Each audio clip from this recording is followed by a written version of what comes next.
Hacking নিয়ে যে আলোচনা চলছে আমরা দেখলাম যে গতকালকেও একটি অভিযোগ করা হয়েছে যে আবারও সাইবার অ্যাটাক করা হয়েছে। এরপরে অভিযান চালানো হয়েছে, একজন কর্মকর্তাকে আটক করা হয়েছে।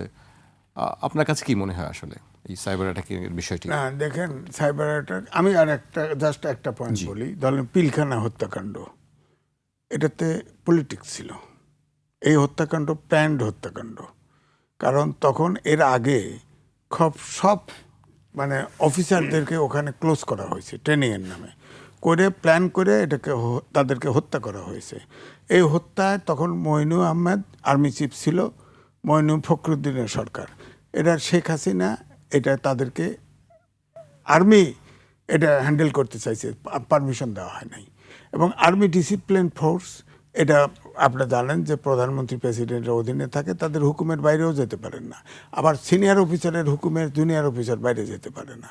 তো এরকম ডিসিপ্লিনের কারণে, যেমন ধরেন আমার নিকটজন আপনার আর্মিতে ছিল, আর্টিলারিতে, সে তো বলছে ক্যান্টনমেন্ট থেকে ওটাকে কুইল করা সম্ভব ছিল, কারণ আর্টিলারির রেঞ্জ হলো 25 কিলোমিটার, ক্যান্টনমেন্ট থেকে অত দূর না। কিন্তু এটা ইচ্ছে করে, পাগলের মতো বলছে এটা ইচ্ছে করে হত্যা করা হয়েছে। হ্যাঁ, তো এটার তো বিচার হচ্ছে, এখন দেখা যাক কোন জায়গা দিয়ে দাঁড়ায়। তো এখন আমি এই জন্য আপনি ধরেন এই যে সাইবার অ্যাটাক যেটা বললেন কি, হ্যাক করা আমি যেটা দেখেছি যে ওখানে একজন সহকারী কি অপারেটর নাকি তাকে এই টিমের ভিতরে অন্তর্ভুক্ত করা হয়েছে। এবং আমি দেখলাম যে আজকেও দেখলাম যে তারা বলা হলো যে এসবি এটার ইনভেস্টিগেশনের দায়িত্ব নিয়েছে, তারা এটা ইনভেস্টিগেট করতেছে। এখনও তাকে গ্রেপ্তার দেখানো হয়নি, তবে তার সংশ্লিষ্টতা পেলে তাকে গ্রেপ্তার তো করা হবেই। এটা হোক, এটা সত্য উদ্ঘাটন করা হোক, এটা তো আমরাও চাই, সবাই চাই। তবে শেষ পর্যন্ত যেটা লাস্ট যে কমেন্ট করছে, সম্ভবত এটা হ্যাক হয়নি, এই কমেন্ট কিন্তু করেছে। হ্যাঁ, তো আমার কথা হচ্ছে এটা নিরপেক্ষ তদন্ত হওয়া উচিত। কারণ রাষ্ট্রপতি ভবন থেকে যদি তার ইমেল আইডি ব্যবহার করে এটা করা যায়, এবং এও বলছে এক্সপার্টরা ইমেল আইডি করে কোনো আপনার এক্স হ্যান্ডেল হ্যাক করা যায় না, এটা বলা হয়েছে। তো এটা তদন্ত বোঝা যাবে। তা আমার বক্তব্য হচ্ছে যে যখন এইটা তার ওনার একজন ধরেন তারেক রহমান, ধরেন জামাতের আমির, এনারা তো এইসব বিশিষ্টজন, ব্যবসায়ী হোক, চাকরিজীবী হোক, বড় বড় অফিসার তো নিজে মোবাইল হ্যান্ডেল করে না, নিজে অ্যাকাউন্ট হ্যান্ডেল করে না, তার পিএস করে, এপিএস করে, অমক টমক। ধর কোনো অ্যাকাউন্ট যদি হ্যাক হয়, সাথে সাথে সিগন্যাল আসে, আপনি ওটা ক্লোজ করে দেন। আপনি 9 ঘন্টা পরে কেন ক্লোজ করলেন? আবার সারা গভীর রাতে যা কেস করলেন কেন? ওইটা ক্লোজ করলেন না 9 ঘন্টা পরে? ওইটা আবার শেয়ার দিছে আপনার জামাতের এক নেতা, ওটা শেয়ার দিছে, ওটাকে শেয়ার করে সরাই দিছে। তো এই জন্য আমি বলছি যে এইটা এত সেন্সিটিভ, এটা আমি মনে করি নিরপেক্ষ তদন্ত হওয়া উচিত। যেহেতু রাষ্ট্রপতি ভবন থেকে এটা হয়েছে, আমি বলবো যে তার একজন অফিসারের মোবাইল ডেটা ইউজ করে এটা হয়েছে, সুতরাং এটা তদন্ত করে এটা জনসম্পর্কে উচিত। কারণ এটা তো রাজনৈতিক অঙ্গনেও, আমাদের ইলেকশনেও এখন এটা ইনফ্লুয়েন্স করতেছে, তো সুতরাং এটা তদন্ত হওয়া উচিত। আমার কাছে এখনো পরিষ্কার না এটা কি। আজিজ ভাই, আপনার কাছে আসবো আমি। রাজ্জাকি ভাই, আসলে এইটা নিয়ে সন্দেহ প্রকাশ করা হচ্ছে কেন? বিএনপির পক্ষ থেকে সরাসরি বলা হচ্ছে যে নারীদের বিষয়ে যে মন্তব্য করা হয়েছে সেটি নিয়ে এক ধরনের রাজনৈতিক বক্তব্য আমরা শুনছি। আপনি কিভাবে দেখেন আসলে বিষয়টি? আমার কাছে যেটা মনে হয়, শুনেন, এইগুলো হাইপোথিসিস, অনুমান করতে বলতে পারবো না হ্যাক হয় কেমনে। যেমন আমার নিজের একটা ফেসবুক হ্যাক হয়েছিল, হ্যাক না মানে এটা কি বলে, হ্যাঁ হ্যাক মানে ফেসবুক হ্যাক হয়ে গেছিল। যাই হোক, আমি কমপ্লেন করছিলাম ডিবির কাছে। পরে আমি বলছি যে তাহলে আপনি ভাই আমার এটা ডিলিট করে ফেলান, আর যদি রিকভার করতে না পারেন ডিলিট করে ফেলেন। এটা টেকনোলজি আমি জানি না, সুতরাং অবান্তর আমি বলবো না, যেটা বুঝি না সেটা বলবো না। বাট এই হ্যাকিং হয়ে অনুমোদন স্টেটমেন্ট দিতে পারে, বক্তব্য ঢুকাই দিতে পারে। এটা আমার বাসার থেকে বলছিল অশালীন মহিলাদের ছবি যাচ্ছে আমার ইয়েতে। আমি কমপ্লেন করছি। আমি প্রথম বলছি, গাড়িতে বসেই বলছি যে আমার এই চ্যানেলটা হ্যাক হয়েছে, সুতরাং এই ফেসবুক হ্যাক হয়েছে, সুতরাং আপনারা মেহরবানি করে এটা ফলো করবেন না। আর যদি কেউ এটা করে থাকেন, আমি আইনের আশ্রয় চাচ্ছি, আইন প্রয়োগের এইভাবে আমি ঘোষণা করে দিচ্ছি। সেটা আছে বোধহয়, এখন হয়তো ফেসবুকে পাবো আমি। ওটা আমার সেফটির জন্য আমি করে রাখছি। বাট ইনফ্যাক্ট টেকনোলজি আমি বুঝি না, গেল এক।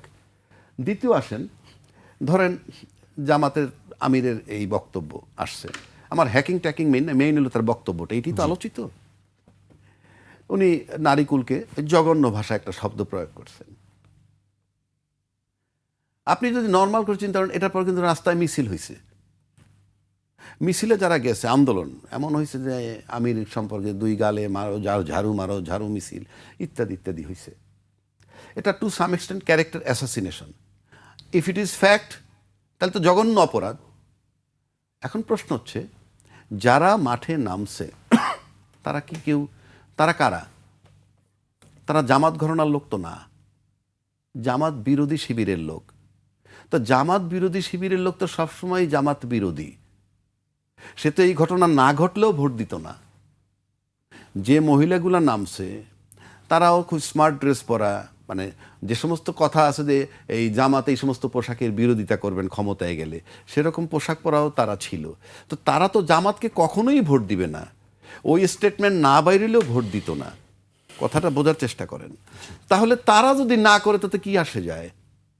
আর আপনি যদি নর্মাল কোর্সে চিন্তা করেন, 5ই আগস্টের পর থেকে এই ঘটনাটা প্রকাশ পাওয়ার আগ পর্যন্ত, পূর্ব পর্যন্ত আমরা জামাতের আমিরের নানান বক্তব্য আমরা দেখছি, নানান জায়গায় নানান বক্তব্য আমরা দেখছি।